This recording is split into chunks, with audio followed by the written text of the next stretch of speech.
ورحمة الله وبركاته.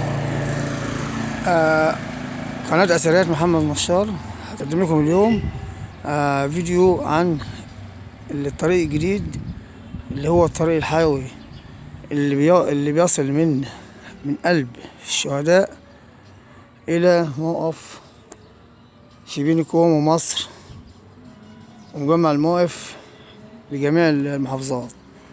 اللي الطريق يا جماعة طريق مشروع جديد اهوت، طبعا كله هيستغله لأن طريق حيوي وفر مسافة على الناس كلها، فلازم كله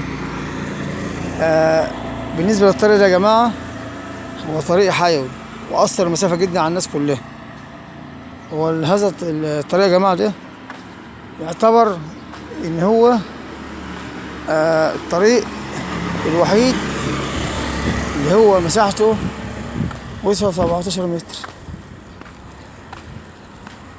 فلذلك يا جماعة الطريق ده فعلا شغال، الله ينور،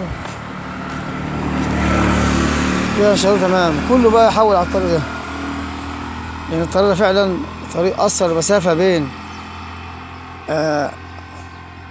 نقطة من قلب الشهداء إلى موقف شبين الكوم.